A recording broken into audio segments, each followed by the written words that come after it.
السلام عليكم، أهلا بكم أحبابي في قناة تحديات الحياة. أخباركم عاملين إيه؟ وحشتوني جدا. إيه أخبار العيد معاكم؟ عملتوا إيه في العيد وكده؟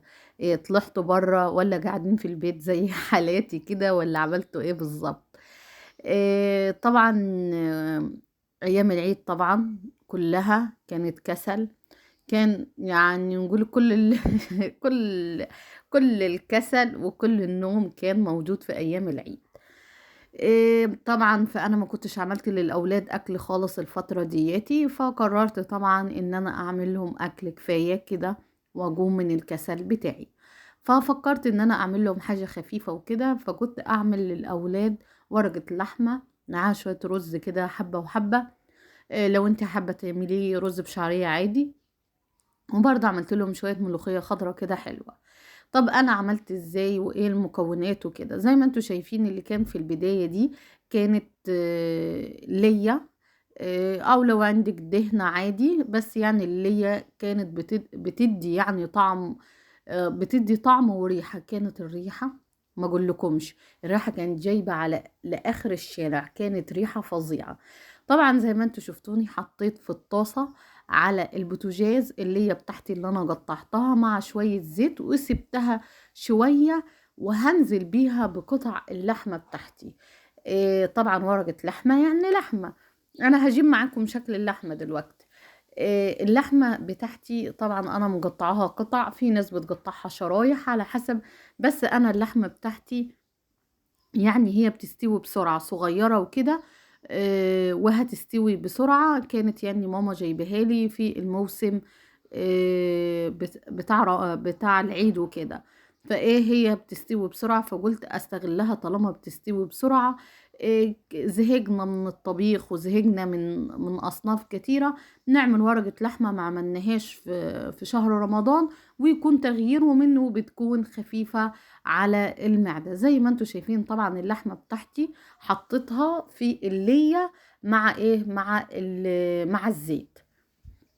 زي ما انتوا شايفين شكلها. كانت الريحة محكولكمش. يعني لو عندك شوية لحمة قومي شوحيهم واعملي ورقة لحمة للأولاد وقومي من كسل الكفاية كده. كفاية خدنا أجازة، فيما الكفاية من المطبخ. يلا نعيد نشاطنا ونرجع للمطبخ بتاعنا ونشوف حياتنا. وطبعا الفترة الجاية داخلين على امتحانات الأولاد وكده، فلازم نفوق شوية لنفسنا. زي ما انتوا شايفين طبعا انا هشوح اللحمة على الجنب ده وعلى الجنب ده. طبعا هي مش هتستوي، هي انا بشوحها بحيث ان هي المسام بتاعتها تتقفل معايا. انا مش بديها لون ولا ان انا بسويها. زي ما انتوا شايفين طبعا هي نزلت شوية كده. شوية عصارة كده حلوة معلية. فهنزل بيهم بالخضار بتاعي اللي احنا قطعناه. انا قطعت معاكم بصل شرايح او جوليان. قطع معاكم برضو بطاطس وجزر. يعني الخضار اللي موجود عندك حطيه. بطاطس. لو عندك كوسة هتكون فوق الممتاز. جزر لو انتي مثلا حابة تحطي فاصوليا خضراء لو موجودة. يعني الخضار اللي عندك حطيه، مش هتقول لا. احنا يعني بنعمل ورقة اللحمة كده بطريقة حلوة، وهتشوفوا شكلها كانت يعني الشكل والطعم والريحة ما اقولكمش.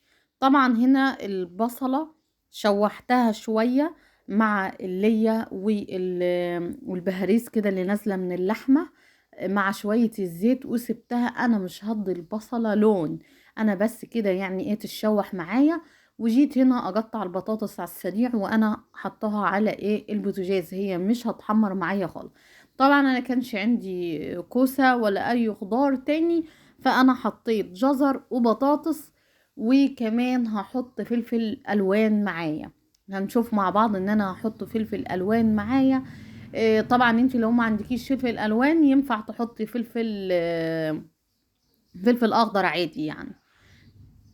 شايفين شكل الخضار؟ طبعا نزلت بالخضار اللي انا قطعته. شايفين المنظر يتحدث عن نفسه والرائحة. يعني ايه؟ قومي كده لو عندك شوية لحمة قومي اعملي للأولاد، وكفاياكي كده شراء من بره، كفايانا كسل ونقوم نشوف البيت والأولاد. طبعا انا نزلت بشويه فلفل الوان. طبعا انت ما عندكيش فلفل الوان مفيش مشاكل خالص، حطي فلفل اخضر. ماشي اتفقنا. وان كنت وصلت معايا لحد هنا ما تنسيش الاشتراك في القناة. هو انت مش بتشتركي ليه لحد دلوقتي؟ اشتركي في القناة ودوسي على اللايك وشيري الفيديو لكل احبابك واصحابك، واكتبي لي تعليق كده يكون فيه يعني رسائل كده وعلاقات بيننا وبين بعضينا. طبعا هنا هبتدي ابهر الخضار بتاعي. الخضار بتاعي هبهره بايه؟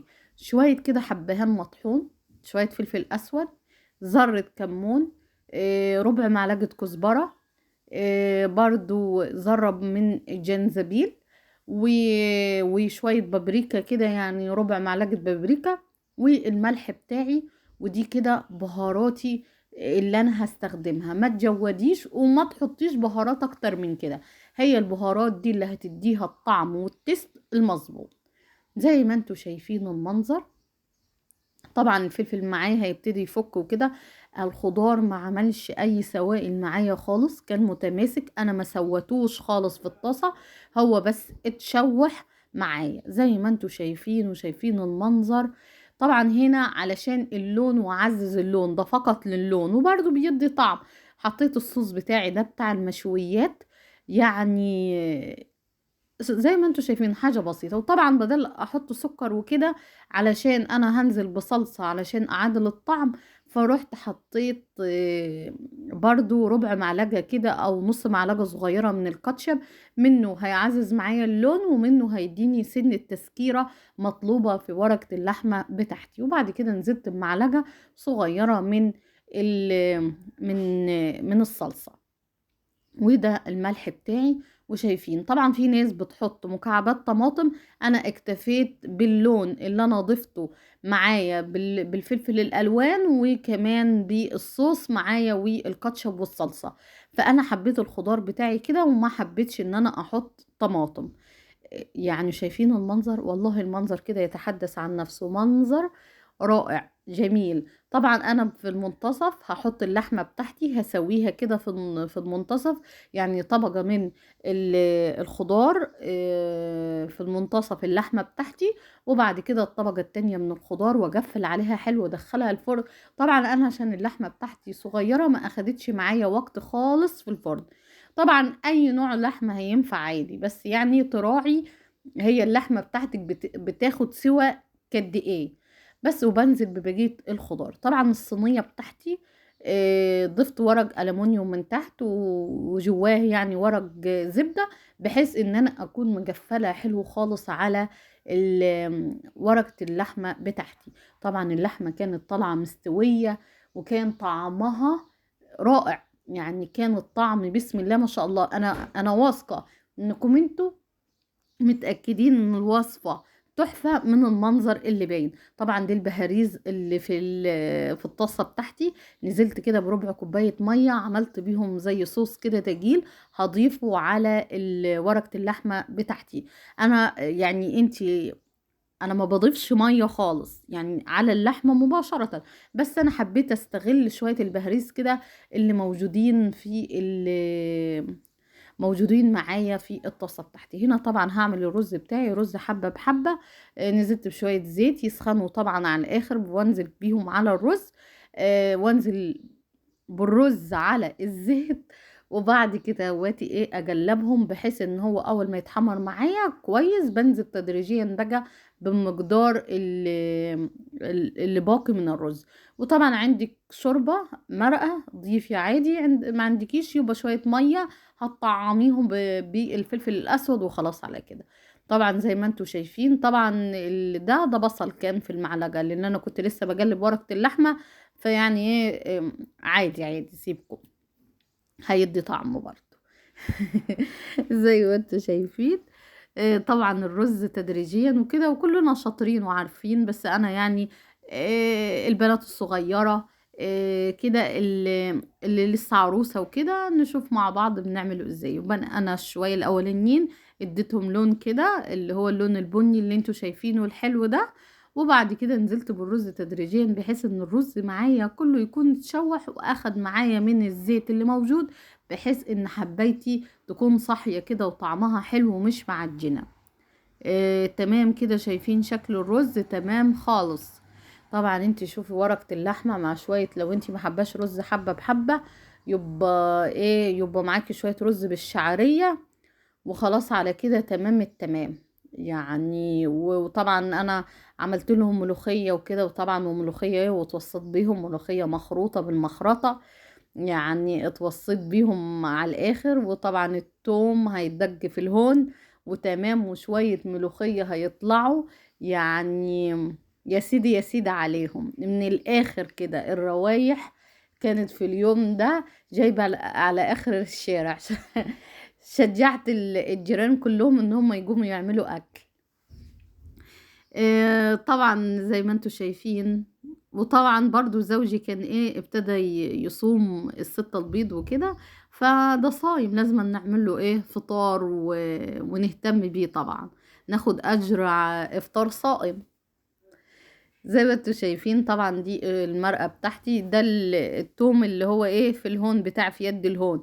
قلت يعني ايه استغله ان انا انزله في الشوربة. طبعا لما بتحط حتة تومة نية في الشوربة بتنقل معاكي طعم الملوخية لناحية تاني.